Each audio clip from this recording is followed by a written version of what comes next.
Hello everyone. So it's the end of 0.4, we are all waiting for new content, and I know that what I'm doing right now might be for nothing because they might change Expedition in the next season, but I don't think so, because I think they have bigger problems to solve, and Expedition is definitely not one of them. So, unlike Breach and Simulacrum and Ritual, you don't just get the splinters for Olroth that you need. The problem with Expedition and why a lot of people don't like doing it, besides of it being kind of boring, is that you have to do expeditions in maps. You have to get an expedition logbook by doing expeditions, and then you have to take this logbook, go to this guy, and do the expedition map, right? So because of this, Expedition is not very popular. And another thing is that I feel like the game is trying to distract you from getting as many splinters as possible. So I decided to make a video on how I farm the maximum amount of splinters I possibly can from Expedition logbooks. By the way, depending on if you are a newer player or more experienced, I am going to put the timestamps for each part of the guide down in the comments so that you can just jump to whatever you need to know at the moment.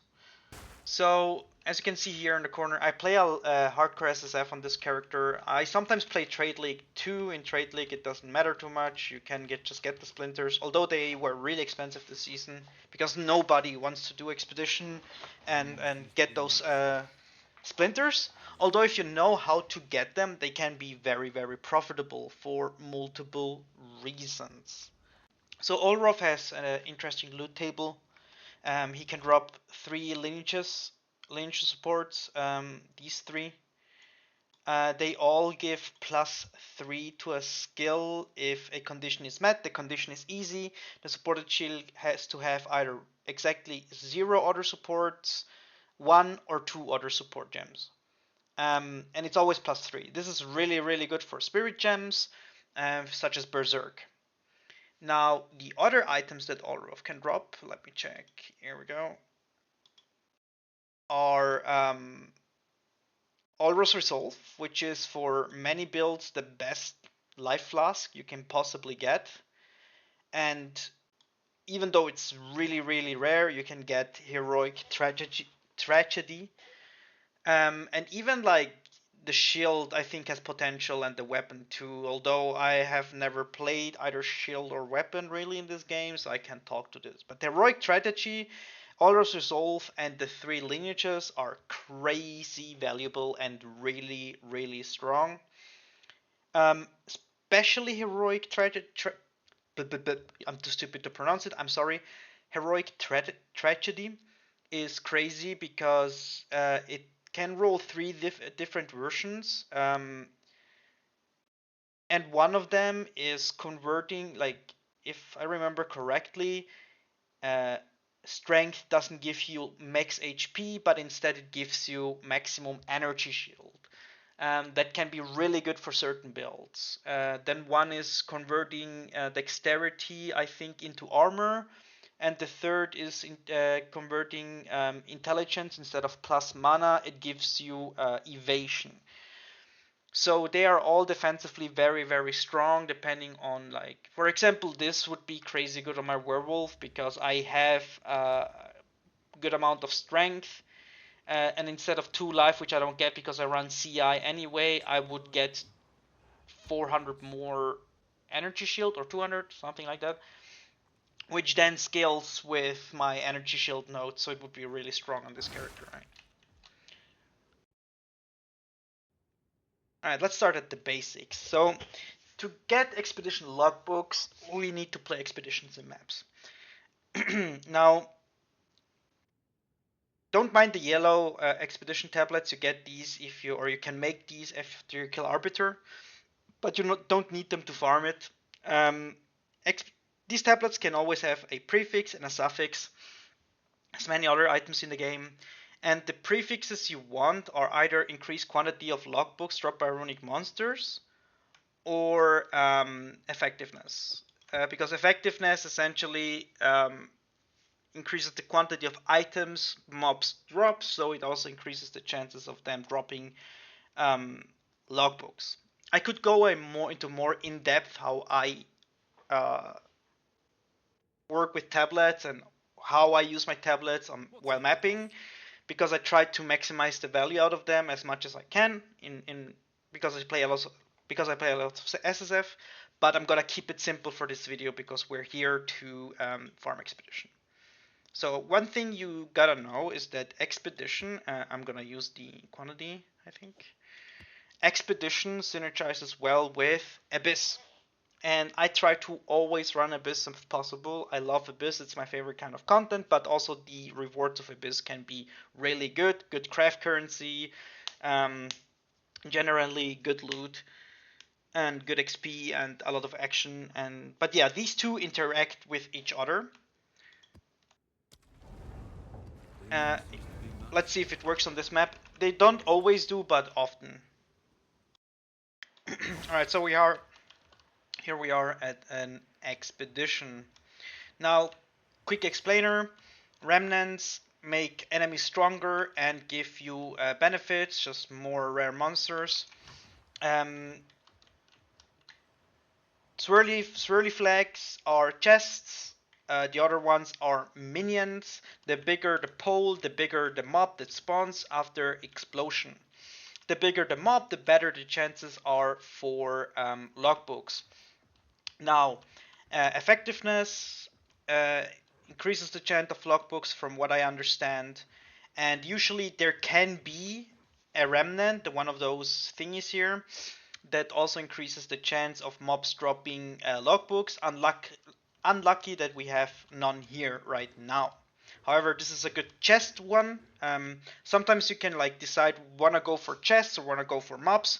I tend to go more for mobs, but here we have 2 gold chests. These are gonna be yellow chests, so really good. Blue chests we have 3, and then yeah, we have a bunch of like small chests, and everything is like very on one blob, so it's easily opened. Now you want to try not kill yourself. These mobs can get really dangerous really quick if you don't know what you're doing. So like extra damage is dangerous. If you play armor, this is gonna kill you. Increased damage is dangerous. Penetrate elemental resistance is dangerous. Extra chaos is dangerous. Like, don't underestimate it. It can be quite dangerous in general to play this content. You have 5 explosions. We're gonna, as mentioned before, I'm gonna go for chests on this run. If I have the one that says increased chance for logbooks, I will definitely go for that. And I will try to get all the chests with as little of these as possible, because I also want to go for mobs if possible. We have here quantity of items found in chests. That's really good, because in chests you can also find logbooks. And this is also quantity, right? Question is, where do we start? You can also check here if you have the remnant, if you reach, because sometimes it's not quite clear if you reach it or not. See here, the thing is not, this is not affected, so it's the fuse is too short. So we're not getting there to begin with, but we can start here. And see, now we have the benefits here and the downsides here. From here we go over. If they glow green, it means that they will open up, so this is fine.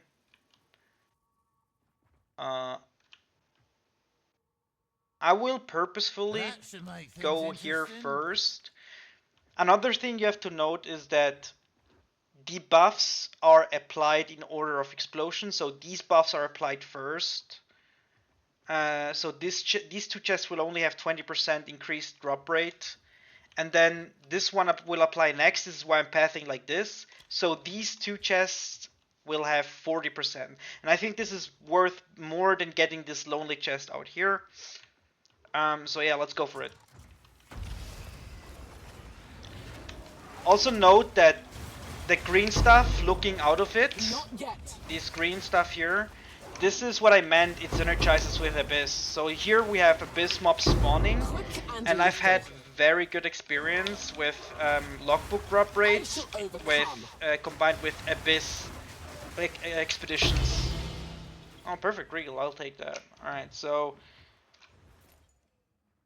these two chests will have 20%, and there we go, Expedition Logbook. Sapphire, I'll take it. And then these two chests will have 40% increased drop chance. Here we have another logbook, see? So this can be really, really worth it. Another reason why it's worth to go farm Abyss is because of these artifacts to recombine, but I will do a separate recombine video later on. I'll try to keep this one specifically for farming logbooks. Alright, I'm gonna finish this map in the meantime, and then I'll continue. Before we continue, there's a couple of things that are very important to mention. First, the Atlas tree. At the start, you will have only 2 points. I would invest them like this, because more runic markers equals more runic monsters equals more logbooks. And then from here, I would definitely go here and get this first, because this gives your logbooks +1 levels that you find in your map. So if you find one in level 80 map, it will be 81. And expedition logbooks found in your maps always have 4 implicit modifiers, and the implicit modifiers are very, very important to gain the maximum amount of value out of our logbooks. Then next I would go here. The artifacts, because it's just nice for a recombination, and we need to get this to this point where we get even more rare monsters, which is more logbooks as well. Now all that remains is that. Alright, another important thing to understand is that if you want to do as many Olroths as possible, your sole focus should always be the chest markers with this symbol on it. Because only in these chests that have this symbol on it are the runic splinters. Now, before we continue, I want to explain something else. I'm sorry, but this is very important to get the most value. Logbooks you can always choose between 2 maps you want to play. It's either Frigid, Bluffs, Barren Atoll, or Lush Isle. And each map has its own gimmick. There are few different things to note. First, the 4 modifiers that each map has are randomized, and there are modifiers that are better than others to get the most amount of splinters possible. I took the time for you to make a tier list, so you can pause the video here and look at it, and I will explain it real quick as well. Increased number of explosives is very important, because the default amount of explosives you have is 20. So in this case, if we have 39% more explosives, increased amount of explosives, let's do the math real quick. 20 plus 39%. So it would be 27 explosives. I don't know if it gets rounded up at 27.8, but I think it gets always rounded down. So let's just assume it's 27. This is very important, because sometimes, like in this map, you see here's the icon of the, I'm standing on the icon, here's the icon of the chest, and here's the next one, and here's the next one.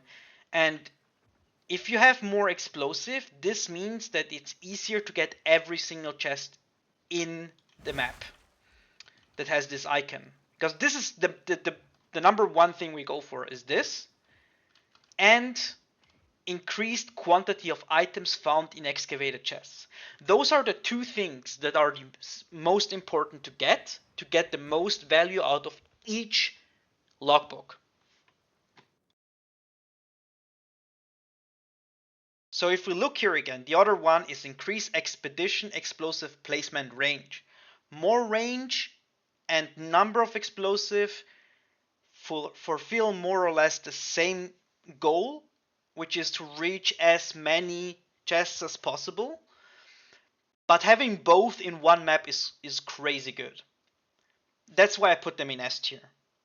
Now the other really good one is area contains 12 additional chest markers. Now this is only in A tier because it's RNG. Every symbol here is a chest, right? This is an armor chest.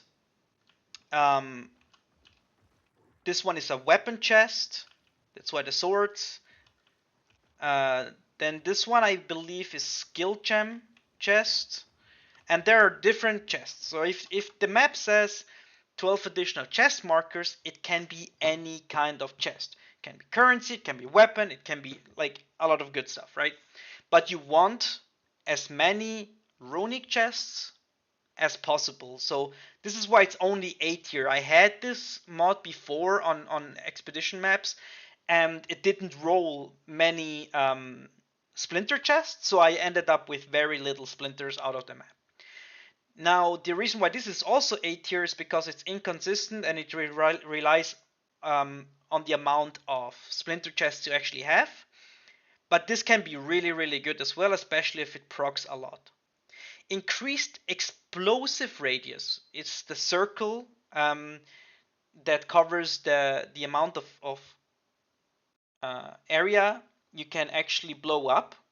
This can be a nuisance. It also gives you a little bit more range, but sometimes there are certain remnants you don't want to blow up because they fuck you up too much. For example, I do cold damage. If I were to hit one that makes cold immunity, I would have a problem. So it's better to have smaller circles than bigger ones to avoid hitting circles you don't want to. But it's still really, really good to have. And then the additional underground area is also pretty good because underground areas always contain chests and it's randomized. They can be splinter chests as well. I've had underground areas with 0 splinter chests, but I've had underground areas with like 3 or 4 splinter chests. It can be very, very lucrative. But it's like still inconsistent, and some of these areas can be kind of dangerous. Now note that in the underground areas all the buffs from the map apply as well. So keep this in mind when you're doing your map here.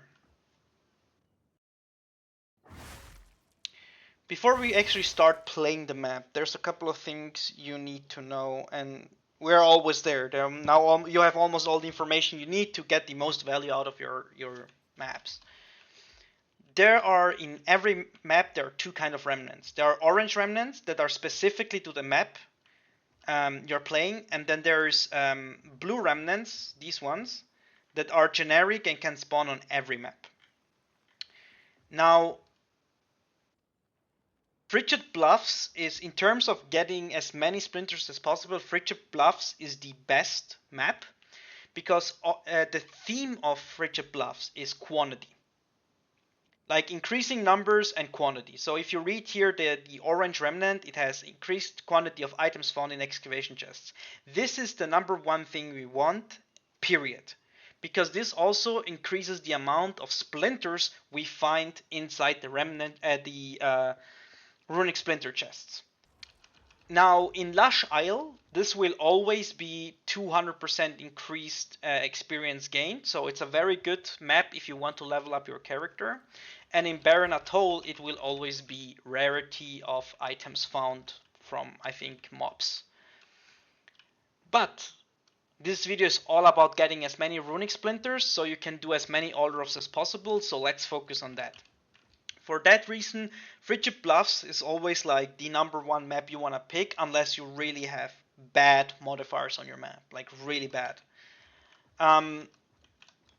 We start here because this is already like, this is really, really good. Are you sure about that placement? And also make sure you don't kill your character because there's like, these mods can be nasty as hell. So here in this mod also, the order in which the remnants trigger influence the chests. So because we start here, this chest will only have 20% increased quantity. But if we then go here and get this remnant, did we actually get it? Yeah, we did get it. 200% free spill up. All right. The next chest will already have 40% increased quantity. This I don't want. This is also only rarity. From here we go up here. We check out. This has cold immunity. This I want to avoid at any cost because I do cold damage primarily. So this, even if it had quantity, I would not take it because it could kill me. Now this is kind of suboptimal. I don't like doing these very short travel distances, but it's fine. Also, frigid bluffs can have bosses that you can kill if you are into it, or if you have the opportunity to take them along, take them. But be aware, there can be monkeys. So here we have 2 more chests. Here we have an underground area. This is also really good because underground areas can have splinter chests. This is increased pack size, and here's another chest. From here we check if there is no increased quantity of items out of chests, so we ignore it. We go over here. Here's the next chest. Make sure if you can play like penetrate elemental resistance can be very dangerous, so avoid it if possible. Now here is a currency chest. Currency chest is really good to take along. Because it also benefits from the quantity that we have right now. And right now we have 40% increased quantity. From here, we go here. And now we still have 7 explosives, but from what I can see, we have no... we have 1 more chest that we really want to take. So we check out here, are these quantity? If not, we ignore them. And we go over here. Now, from here it's up to you if you want to just blow it up or keep going. I will path down here because there's another currency chest, the golden, the one with the chaos orbs here. Those are currency chests. And then I will path over here. Penetrate chaos resistance. It's fine. I have CI. Alright, so I theoretically have 2 more. Let's just place them for the sake of placing. And now they're all gone. And now we blow it up.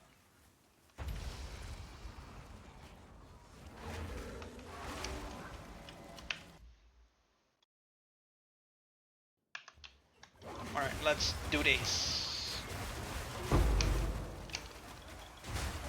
Face me. I usually clear first before I loot because you don't want to die to easy greed, and trophy. again these mobs can get really strong.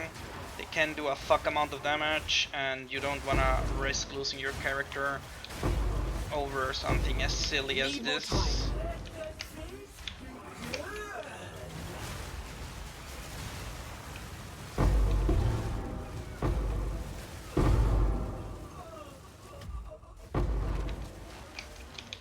Not yet.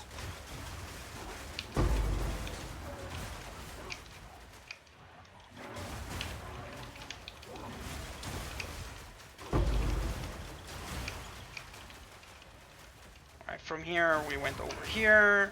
Get these. Not ready.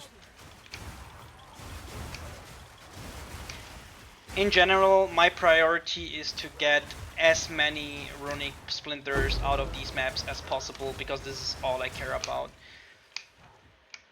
And if you get distracted by all the other bullshit that's on the map, you will never do any Olroths or like a very small amount. It can be really frustrating because Olroth does not have the best drop rates in general, let's be real. But the stuff he has can be so good.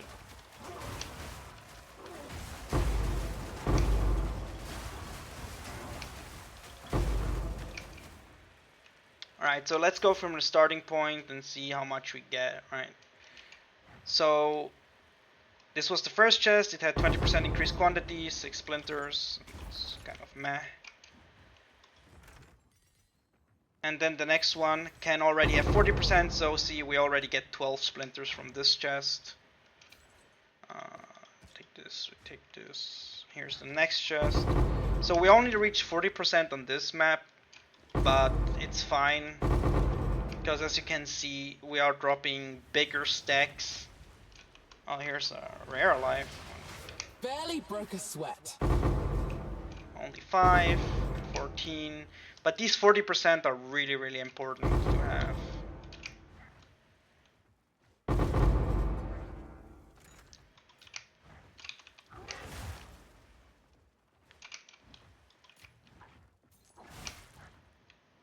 And we also have the underground area we can still explore. I usually do the underground areas last, so I only have to enter it and get out. I can just TP out of it then.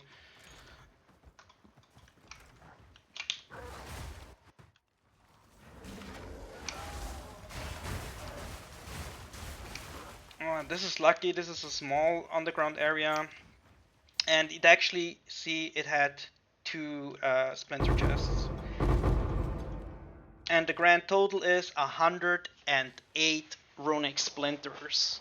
And this is what we want, right? Because again, like, farming Olroth is a pain already, so we try to maximize the outcome that we actually get from these runs. Otherwise, they're just not worth doing, and it can be really, really frustrating.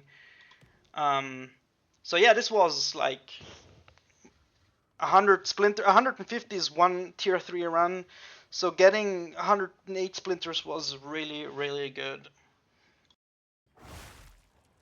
So yeah, this is my guide on how I farm as many runic splinters as I possibly can, because I always try to farm Olroth. I think his loot is great, although his drop rates are ass. Thanks for watching. I hope it's helpful. I hope it will help you next season too. We're not sure about this. They might change Expedition from all we know, but the information is here. I'm new to this. I'm going to try and make more educational videos based on the information I gathered while playing, because I feel like in this game there is a genuine lack of some like certain key things on how to do them, and this game can be kind of complex. But I love sharing my knowledge. I love learning stuff about this game. So if you enjoyed it too, and if you want to get better and improve in the game, feel free to follow and leave your opinion on my video and on my knowledge in the comment section. And if I overlooked something, or if you think you know something that I don't, please feel free to share, because as a community we can get better at the game. Yeah, so that's it, and I'll see you next time.